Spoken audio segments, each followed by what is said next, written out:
सतगुरु रविदास जी ने जो सानू देन दिती, उन्होंने जन्म 1377 ईस्वी श्री गवादन विखे होया माता खालसा जी के पेटों पिता संतोख जी के घर। उस दिन बहुत ही भागा भरिया सी, पर जो कुछ सानू अज दस्या जा रहा है वो सारा कुछ इदा नहीं होया कि उस वेले पढ़िया आईया बहुत स्वर्गां तो गीत गाए गए। नहीं, इदा की गल कोई नहीं हुई। तो मेरे विचार है, क्योंकि उन्होंने जन्म तो बाद जो उन्होंने अपने समाजिक न्याय देखा, फिर उस दे बारे में उन्होंने संघर्ष करना शुरू किया। उस संघर्ष का नतीजा अज उन्होंने रूप असीं सतगुरु के रूप में देख रहे हैं कि जिन्होंने सच की गल की। बहुत ही कष्ट भरिया समा और बहुत ही संघर्ष भरिया जीवन उन्होंने भी जेल यात्रा करनी पईयां। असीं इस पक्ष की बहुत घट गल करते हैं। ये जरूरी है कि जदों कुछ बनना होवे तो संघर्ष में लंघना ही पैंदा है। सोने नूं भी उन्ना चिर होर कोई रूप नहीं दिता जाता जिन्ना चिर वो खाली बैठ नहीं जाता। उन्होंने समाजिक न्याय विच जिहड़ी उस वेले ब्राह्मणवादी कथा सी, ब्राह्मण वाले रीत चल रही सी, उन्होंने उस वेले उन्होंने चैलेंज किया कि तुम कत ब्राह्मण हम कत सूद, हम कत लहू तुम कत दूध। इतों तक भी उन्होंने चैलेंज किया कि जे तू ब्राह्मण ब्राह्मणी जाया आन बाट काहे नहीं आया। समझने वाली गल उन्होंने चैलेंज किया कि जे तू ब्राह्मणी के पेटों पैदा होया तो तैनू किसी होर राह होना चाहिए सी। जिस राह मैं आया उस राह तू क्यों आया। जे तेरे कट्टिया दुध निकलता तो साढ़े कितने कट लग जाए तो लहू निकलता, फिर भी मन सकता कि तू ब्राह्मण है। साडों भी लहू निकलता कट्टिया तो तेरे भी लहू निकलता। उन्होंने बहुत तर्क संगत ये गल्लां कहियां जो भी है। अज के समय में मैं एक दो गल्लां तुहाडे नाल करांगा जो मैं प्रैक्टिस में देखियां, जो मेरे जीवन के विच आईयां। अज तो 45-47 साल पहला की गल है कि जात प्रथा जिहड़ी हैगी है वो इन्नी नहीं सी जिन्नी अज मैनूं दस रही है। जाति प्रथा के लोग अज बहुत ज़्यादा पहरा दे रहे हैं। जो मैं सन 76-77 च इंग्लैंड गया इतों, तो उत्थे भी सिर्फ हाई स्ट्रीट समैतिक विखे एक ही गुरुद्वारा से, जिन्होंने गुरु नानक टैंपल फोन भी उत्थे ही है। तो उस तो बाद मेरे देखते देखते देखते देखते इन्ने गुरुद्वारे हो गए। सोह रोड के निष्काम सेवक जत्था हो गया, उस तो अगे आ जाओ सतगुरु रविदास भवन हो गया, उस तो अगे आ जाओ बाबा दीप सिंह गुरुद्वारा हो गया, उस तो हाई स्ट्रीट से ही वो 2-3 गुरुद्वारे खुल गए। बहुत ज़्यादा लोग जातां में बहुत ज़्यादा वंडे गए, वो घटिया नहीं। जिन्ना जिन्ना असीं गुरु ग्रंथ साहब जी की विश्वास करते हैं, मैनूं ये लगता है कि सिर्फ दिखावे का ही है, ये सच है। और जे किसी भी सभा सोसाइटी ने इस गल कहण दी मैनूं सज़ा देनी होवे कि तूं इत्थे कहा, मैं वो सज़ा मनण लई तैयार हाँ, पर उन्होंने मेरे नाल बैठ के गलबात जरूर करनी पएगी। और जदों जदों भी इस धरती के रहबर आए, उन्होंने अपने श्रद्धा मुताबक, अपने ट्रस्ट मुताबक, जिमें कि सतगुरु रविदास जी ने आस्था रविदास जी विच कहा कि तुम चंदन हम रंड बापड़े संग तुम्हारे बासा नीच रूखते उच पए हैं गंध सुगंध निवासा। उन्होंने अपने सतगुरु ने यह गल कही कि मैं इदा का है, तू इदा का है। और फिर उस तो बाद जब उन्होंने भगती पूर्ण संपूर्ण हो गई, फिर उन्होंने कहा कि तोही मोही मोही तोही अंतर कैसा, कानक काटक जल तरंग जैसा। कहते जिस तरह सोने के 1000 पीस भी कर दईए तो सोना ही रहते हैं, किसी भी पीस में चक के देख लो वो सोना ही होंदा है। जिस तरह समुद्र विचों हज़ारां तरंगां उठन वो समुद्र का ही रूप होंदियां हैं। उन्होंने इत्थों तक अपने आप को इस समाज को इकट्ठा करने की गल की। अज साडे विच की नहीं है। एक NCC का मोटो असीं बहुत छोटे होंदे जो NCC में ज्वाइन किया, उन्होंने मोटो होंदा सी, मोटो की NCC का यूनिटी एंड डिसिप्लिन। उस मोटो की मेरी कॉमन लोड़ है। यूनिटी भी होनी चाहिए है तो डिसिप्लिन भी होना चाहिए। यूनिटी उन्हें चर काम नहीं करेगी जिन्हें चर थोड़े चर डिसिप्लिन नहीं है, और डिसिप्लिन की घाट होने करके असी वख-वख जातां विच, वख-वख धर्मां विच, वख-वख विश्वासियां विच वंडे पए हैं। अज असी मंथन कर रहे हैं सतगुरु जी ने अपना जीवन किवें जीविया तो सानू की दे के गए। सब तो बाद उन्होंने इहो ही कहा कि जात पात कोई नहीं है, मानस की जात सबे एके पहचान वो, विसर गई सब तात पराई, जब से साध संगत मोहे पाई, ना को वैरी ना ही बेगाना, सगल संग हमको बन आई। असी पढ़न तक लिमिटेड रह गए हैं, असी उससे पहरा नहीं दिता, असी तो प्रैक्टिस नहीं की। जे असी ये कर लेंदे तो अज इस खास करके इंडिया के मैं गल करदा जातां पातां का कोई इन्ना बड़ा जाल नहीं सी होना। गुरुआं ने अपनी ड्यूटी निभाई है, और वो जिहड़े जंतर मंत्र जिहड़े इन्हां विच विश्वास नहीं सी रखते। जिद्दां गुरु अर्जन देव जी तत्ती तवी से बैठना पे, जे वो अपनी करनी के मालक दिखा दे तो वो नहीं बैठ सकते सी। वो उसी वेले मुगलों का माइंड चेंज कर सकते थे कि तुसीं ये काम ना करो, पर नहीं, ये काम होने की वजह करके अज असीं उन्होंने शांति के पुंज भी जानते। और जो सतगुरु रविदास जी ने इदा नहीं होया कि वो इदा ही जिस तरह दिखाया जा रहा कि बस इदा पंजा किया तो उन्होंने सिर पर वो शक्ति इदा दी गल्लां नहीं कोई हुई। उन्होंने भी जेलां कट्टियां, वो भी उन्होंने माइंड चेंज कर सकते कि तुसीं मैनूं जेल नहीं भेजना, तू मेरे नाल होर जिहड़ी मर्जी बैठ के विचार करना। कल उन्हें ये इदा ही होया, उन्होंने कोई शक्तियां नहीं दिखाइयां, उन्होंने अपना जीवन अपने ते जो टका के दिखा लिया कि असल जीवन इस तरह का होना चाहिए कि जो सर्व का भला मंगे, सर्वस्व का भला मंगे। अज असी उन्होंने जन्मदिन की खुशी में बैठे हाँ कि इहो जी एक हस्ती साडे विच आई जिन्होंने आपे की परवाह ना करदे हाँ सब का भला मंगिया। अज असी इत्थे तक ही गल करते हैं, उस तो बाद जिन्नियां भी गल्लां होणगीਆਂ आपां तुहाडे नाल साझीआं जरूर करांगे। वाहिगुरू जी का खालसा, वाहिगुरू जी की फतेह। ਜਦੋਂ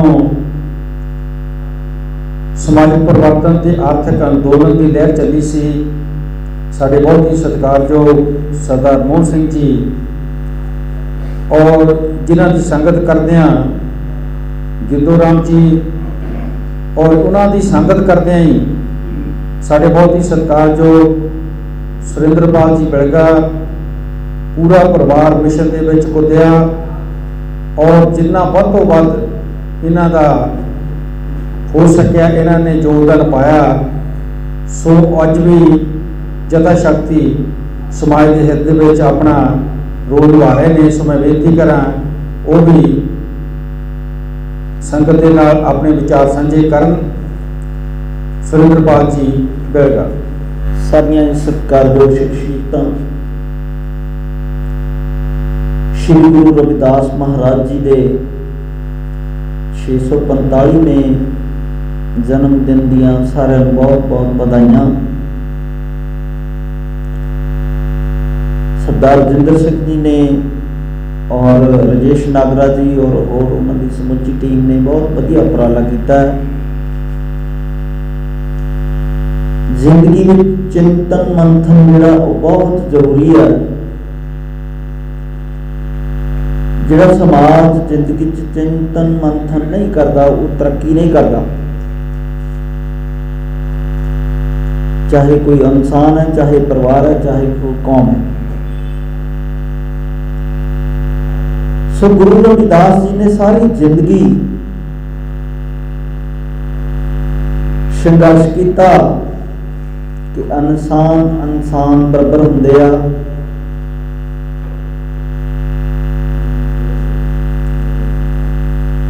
समाज में बराबरता लियाने दे लई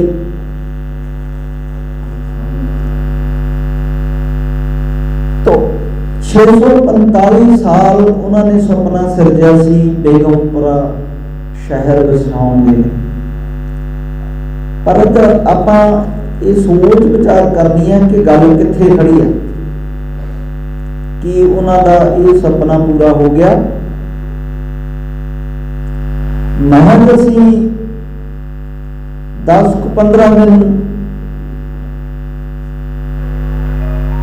उन्होंने नाल सानूं गुरु साहब याद आते आ ते ओह जड़ियां असीं 10-15 दिन बहुत ज़्यादा कट करके, बहुत ज़्यादा पैसे इकट्ठे करके खर्च के, तो जे आपां देखिया जाए कि वो सब कुछ करन तो बाद रिजल्ट वो आप सारे सूझबन बैठे हैं, होर भी संगत है की है। गुरु साहब ने एक सिद्धांत दिता सी दसबंध। तो मेरे अपने विचार है कि मजलूमां दी ਜਿਹੜੇ बेसहारा आ उन्हां दी मदद करने दे लई एक बहुत वधिया सिद्धांत सी दसबंध। तो चाहिए तो ये सी कि असीं दसबंध कढ़ के बेसहारे लोगों की उन्हां दी मदद करदे। तो गुरु साहिबाना ने कहा कि विद्या विचारी ते पर उपकारी जिहड़ी जिंदगी च बहुत जरूरी है। पर अज जिहड़ी असीं कित्थे खड़े हाँ, विद्या जिहड़ी है वो अज बिजनेस व्यापार बन गया। दूजे नंबर सेहत सहूलतां व्यापार बन गया, रोजगार है नहीं, हाहाकार मची पई है। सो इस करके मैं बेनती करांगा कि गुरु साहब की फिलॉसफी नूं फॉलो करदे होया दसबंध कढ़ के आपां इस पासे तुरीए। मैं सोच सकता कि जिन्हें असीं पैसे इकट्ठे करके बड़े बड़े कलाकार सद के 5-7-10 दिन जिहड़ी गलबात होंदी है, उस तो बाद चर्चा जिहड़ी है वो जिउंदी त्यों रह जाती है। तो असीं विद्या वाले पासे नूं पाई आईए, योगदान पाइए, जिहड़ा कोई बेसहारा उहदा इलाज लई कोई सेवावां दईए। नाले तो विद्या जिहड़ी है उहदी कोई शुरुआत होवेगी ते सेहत सेवावां शुरू होणगीआं, उहदे दूजिआं नूं रोजगार मिलेगा। वैसे मेरा अज दा मन मैं सारिआं नूं सुणन लई बैठा सी, सुणना भी चाहुंदा सी। मेरे अपने अज कोई इदां दी गल नहीं सी, पर चलो तुसीं समां दित्ता। बस मैं यही बेनती करांगा कि आपां इदां दा कोई मिशन शुरू करिए कि जिहड़े बच्चे नहीं पढ़ सकते जां जिहड़े बेसहारा इलाज नहीं करा सकते, ये सेवावां शुरू करिए जिथे असीं वड्डा सारा फंड इकट्ठा करदे हां, उहदे चों भी चाहिदा कि असीं इधरले पासे नूं लाइए। चाहिदा तां इह है कि जिहड़े चानन मनारा जग विच होना आ उधर नूं तुरीए। तो इस करके गुरु साहब का जिहड़ा सिद्धांत है, उन्हां दी जिहड़ी सोच सी बेगमपुरा बसाउण दी, वो तांहियों हो सकता है कि इस देश अंदर बराबरता आवे। क्योंकि उन्होंने कहा सी, उन्होंने सारिਆਂ ਲਈ अनमन्निया बराबरता मंगी, पर वो गल हो नहीं सकी। सो इस करके गुरु साहिबान दे उस फलसफे नूं विचारन दे लई जिहड़ा चिंतन मंथन अज दा ये सरदार रजिंदर सिंह उन्होंने रखिया, श्री राजेश नागरा जी तो उन्हों की समुची टीम ने ये बहुत ਵਧੀਆ ਉਪਰਾਲਾ। ਸੋ ਮੈਂ ਕਵਿਤਾ ਦੇ 2 ਬੰਦ ਕਹਿ ਕੇ ਆਪਣੀ ਗੱਲ ਨੂੰ ਵਿਰਾਮ ਦੇਵਾਂਗਾ। ਚਲੋ ਤਾਰੀਖ ਨੂੰ ਇੱਕ ਖੂਬਸੂਰਤ ਹਾਦਸਾ ਦਈਏ, ਬੜੇ ਖਾਮੋਸ਼ ਨੇ ਲੋਕਾਂ ਨੂੰ ਬੋਲਣ ਦਾ ਵਿਸ਼ਾ ਦਈਏ। ਹੈ ਚੱਲਦੀ ਕਸ਼ਮਕਸ਼ ਅੰਦਰ, ਸ਼ੁਰੂ ਸੰਵਾਦ ਕਰਨਾ ਹੈ, ਤੇਰੇ ਹੌਕੇ ਦਾ ਆਪਣੇ ਅੱਖਰੀ ਅਨੁਵਾਦ ਕਰਨਾ ਹੈ। ਉਹਨਾਂ ਮਜ਼ਲੂਮਾਂ ਵਿੱਚ ਮੇਰੀ ਕਲਮ ਨੇ ਅਣਖ ਭਰਨੀ ਹੈ, ਜਿਨ੍ਹਾਂ ਦਾ ਸਦੀਆਂ ਤੋਂ ਚਿੰਤਨ ਫਕਤ ਫਰਿਆਦ ਕਰਨਾ ਹੈ। ਮਿਲੇ ਭੁੱਖੇ ਨੂੰ ਅੰਨ ਜਿੱਥੇ ਤੇ ਅੱਖਾਂ ਨੂੰ ਹਸੀਨ ਸੁਪਨਾ, ਮੈਂ ਕੋਸ਼ਿਸ਼ ਵਿੱਚ ਹਾਂ ਉਹ ਬੇਗਮਪੁਰਾ ਆਬਾਦ ਕਰਨਾ ਹੈ। ਤੁਸੀਂ ਜੋ ਜ਼ੁਲਮ ਕਰਦੇ ਹੋ ਤੁਸੀਂ ਬਖਸ਼ੇ ਨਹੀਂ ਜਾਣਾ, ਤੁਸੀਂ ਜੋ ਜ਼ੁਲਮ ਜਰਦੇ ਹੋ ਤੁਸੀਂ ਬਖਸ਼ੇ ਨਹੀਂ ਜਾਣਾ। ਬਦਲੋ ਆਪਣੀ ਨਜ਼ਰ, ਆਪਣਾ ਨਜ਼ਰੀਆ ਬਦਲੋ, ਦੇਖੋ ਪਰਖੋ ਜ਼ਮਾਨੇ ਦੀ ਦਿਸ਼ਾ ਬਦਲੋ, ਦਸ਼ਾ ਬਦਲੋ। ਸੋ ਤੁਹਾਡਾ ਸਾਰਿਆਂ ਦਾ ਬਹੁਤ ਬਹੁਤ ਧੰਨਵਾਦ। ਵਾਹਿਗੁਰੂ ਜੀ ਕਾ ਖਾਲਸਾ, ਵਾਹਿਗੁਰੂ ਜੀ ਕੀ ਫਤਿਹ। ਲੱਖ ਖੁਸ਼ੀਆਂ ਪਾਤਸ਼ਾਹੀਆਂ ਜੇ ਸਤਿਗੁਰ ਨਜ਼ਰ ਕਰੇ ਦੇ ਮਹਾਂਵਾਕਾਂ ਦੇ ਅਨੁਸਾਰ ਗੁਰੂ ਪਿਆਰੀ ਸਾਧ ਸੰਗਤ ਜੀ, ਧੰਨ ਧੰਨ ਸ੍ਰੀ ਗੁਰੂ ਰਵਿਦਾਸ ਜੀ ਮਹਾਰਾਜ ਜੀ ਦਾ ਸੰਗਤਾਂ ਮਿਲ ਜੁਲ ਕੇ ਪ੍ਰਕਾਸ਼ ਦਿਹਾੜਾ ਮਨਾ ਰਹੀਆਂ। ਸਾਨੂੰ ਵੀ 50-55 ਸਾਲ ਹੋ ਗਏ ਆ ਇਸੇ ਤਰ੍ਹਾਂ ਮਨਾਉਂਦੇ ਆ। ਔਰ ਜਿਸ ਤਰ੍ਹਾਂ ਪਹਿਲਾਂ ਬੁਲਾਰਿਆਂ ਨੇ ਇਹ ਗੱਲ ਕੀਤੀ ਹੈ ਕਿ ਪ੍ਰਕਾਸ਼ ਦਿਹਾੜਾ ਮਨਾ ਲਿਆ, ਲੇਕਿਨ ਉਸ ਤੋਂ ਬਾਅਦ ਅਸੀਂ ਕਿੱਥੇ ਚਲੇ ਜਾਂਦੇ ਇਹ ਅੱਜ ਤੱਕ ਨਹੀਂ ਪਤਾ ਲੱਗਾ। ਪ੍ਰਕਾਸ਼ ਦਿਹਾੜਾ ਮਨਾਉਣ ਵਾਲੇ ਕਿੱਥੇ ਚਲੇ ਜਾਂਦੇ ਆ ਤੇ ਪ੍ਰਕਾਸ਼ ਦਿਹਾੜਾ ਸੰਗਤਾਂ ਕਿੱਥੇ ਚਲੀ ਜਾਂਦੀਆਂ। ਸੰਗਤਾਂ ਜਿਸ ਤਰ੍ਹਾਂ ਅਸੀਂ ਕਹਿ ਸਕਦੇ ਹਾਂ ਕਿ ਅੱਖਾਂ ਤੇ ਪੱਟੀ ਵੱਜ ਜਾਂਦੀ ਹੈ। ਇਹ ਸ਼ਕਤੀ ਜੋ ਸ੍ਰੀ ਗੁਰੂ ਰਵਿਦਾਸ ਮਹਾਰਾਜ ਜੀ ਔਰ ਸਾਡੇ ਧੰਨ ਧੰਨ ਸ੍ਰੀ ਗੁਰੂ ਗ੍ਰੰਥ ਸਾਹਿਬ ਜੀ ਦੇ ਵਿੱਚ ਸ਼ਬਦ ਲਿਖੇ ਹੋਏ ਹਨ, ਇਹ ਸ਼ਕਤੀ ਅਧਿਆਤਮਕ ਸ਼ਕਤੀ ਹੈ। ਅਗਰ ਅਸੀਂ ਅਧਿਆਤਮਕ ਸ਼ਕਤੀ ਦਾ ਅਧਿਐਨ ਨਹੀਂ ਕਰਦੇ ਤੇ ਅਸੀਂ ਮਾਨਸਿਕ ਤੌਰ ਤੇ ਰੋਗੀ ਬਣ ਜਾਵਾਂਗੇ।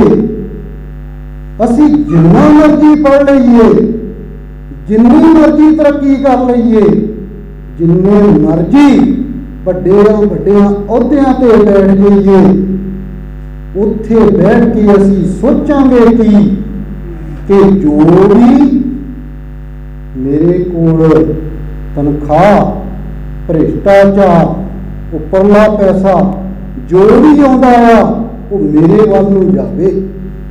ਅਗਰ ਅਧਿਆਤਮਕ ਸ਼ਕਤੀ ਹੋਏਗੀ, ਅਧਿਆਤਮਕ ਵਿਦਿਆ ਪੜ੍ਹੀ ਹੋਏਗੀ, ਕੀ ਵਿਚਾਰ ਬਣਨਗੇ ਕਿ ਜੋ ਮੈਂ ਪੈਸਾ ਪ੍ਰਾਪਤ ਕੀਤਾ ਇਸ ਸਮਾਜ ਤੋਂ ਪੜ੍ਹ ਲਿਖ ਕੇ ਕੀਤਾ ਆ, ਉਹਨੂੰ ਮੈਂ ਵੰਡਣਾ ਕਿੱਦਾਂ। ਭਲੇ ਮਾਨਸੋ, ਇਹ ਤਾਂ ਇਹੀ ਬਹੁਤ ਤਰੱਕੀ ਆ ਸਾਡੀ, ਇਹੀ ਬਹੁਤ ਇੱਜ਼ਤ ਵਾ ਕਿ ਸਾਨੂੰ ਇੱਥੇ ਬੋਲਣ ਦਾ ਮੌਕਾ ਦੇ ਦਿੱਤਾ। ਸਾਨੂੰ ਤਾਂ ਪੈਸੇ ਦੀ ਜ਼ਰੂਰਤ ਹੀ ਨਹੀਂ। ਮੈਨੂੰ ਤਾਂ ਬਹੁਤ ਮਹਿਸੂਸ ਹੁੰਦਾ ਹੈ ਇਸ ਗੱਲ ਦਾ ਕਿ ਜਦੋਂ ਮੈਂ ਸੰਗਤਾਂ ਦੇ ਵਿੱਚ ਬੋਲਦਾ ਹਾਂ ਤੇ ਏਦਾਂ ਲੱਗਦਾ ਵੀ ਪੈਸੇ ਦੀ ਜ਼ਰੂਰਤ ਨਹੀਂ, ਕੋਈ ਚੰਗੀ ਗੱਲ ਜਿਹੜੀ ਆ ਉਹ ਸੰਗਤਾਂ ਦੇ ਵਿੱਚ, ਉਹ ਸਮਾਜ ਦੇ ਵਿੱਚ ਦਿੱਤੀ ਜਾਵੇ। ਕਰਨੀ ਬਾਝੋਂ ਘੱਟੇ ਘੱਟ, ਜਿੰਨਾ ਚਿਰ ਅਸੀਂ ਆਪ ਨਹੀਂ ਕਰਦੇ ਸਾਡੇ ਤੇ ਦੂਸਰੇ ਦਾ ਪ੍ਰਭਾਵ ਕੀ ਪਏਗਾ। ਅਸੀਂ ਕਹਿੰਦੇ ਹਾਂ ਏਦਾਂ ਕਰਨੀ ਚਾਹੀਦੀ ਆ, ਏਦਾਂ ਕਰਨੀ ਚਾਹੀਦੀ ਆ। ਆਪਣੇ ਵੱਲ ਨੂੰ ਦੇਖੋ, ਕੀ ਮੈਂ ਕਰਦਾ ਹਾਂ, ਕੀ ਮੈਂ ਪੜ੍ਹਦਾ ਹਾਂ, ਕੀ ਮੈਂ ਧਾਰਮਿਕ ਤੌਰ ਤੇ ਜੋ ਵਿੱਦਿਆ ਲੈਣੀ ਆ ਲਈ ਆ। ਮਨ ਦੇ ਵਿੱਚ ਬੁਲਬੁਲੇ ਤਾਂ ਬਹੁਤ ਵਾ ਵਿਚਾਰ ਕਰਨ ਦੇ, ਬਹੁਤ ਵਧੀਆ ਆ ਜਿਹੜੀ ਵਿਚਾਰ ਗੋਸ਼ਟੀ ਰੱਖੀ ਆ। ਅਸੀਂ ਬੇਨਤੀ ਕਰਦੇ ਹਾਂ ਕਿ ਆਉਣ ਵਾਲੇ ਸਮੇਂ ਵਿੱਚ ਵੀ ਥੋੜ੍ਹਾ ਥੋੜ੍ਹਾ ਇਹ ਸਮਾਂ ਜਿਹੜਾ ਆ ਇਸ ਤਰ੍ਹਾਂ ਲਿਆ ਜ਼ਰੂਰ ਕਰਨ, ਕਿਉਂਕਿ ਇਹ ਦੇਖੋ ਕਿ ਇਹ ਗੱਲ ਕਿੱਥੇ ਤੱਕ ਪਹੁੰਚਣੀ ਆ, ਇਹ ਗੱਲ ਕਿੱਥੇ ਤੱਕ ਪਹੁੰਚਣੀ ਆ। ਜੋ ਸੰਗਤਾਂ ਘਰ ਬੈਠੀਆਂ ਮੋਬਾਈਲ ਤੇ ਉੱਥੇ ਵੀ ਪਹੁੰਚਣੀ ਆ। ਦੂਸਰੀ ਇਹ ਮਹਾਰਾਜ ਦੀ ਗੱਲ ਹੈ। ਤੁਸੀਂ ਦੇਖ ਰਹੇ ਸੀ ਬਿਲਗਾ ਨਿਊਜ਼ ਆਨਲਾਈਨ ਚੈਨਲ। ਸਾਡੇ ਇਸ ਚੈਨਲ ਨੂੰ ਵੱਧ ਤੋਂ ਵੱਧ ਸਬਸਕ੍ਰਾਈਬ ਕਰੋ ਤਾਂ ਕਿ ਸਾਡੀਆਂ ਵੀਡੀਓਜ਼ ਦਾ ਨੋਟੀਫਿਕੇਸ਼ਨ ਤੁਹਾਡੇ ਤੱਕ ਲਗਾਤਾਰ ਪਹੁੰਚਦਾ ਰਹੇ। ਧੰਨਵਾਦ।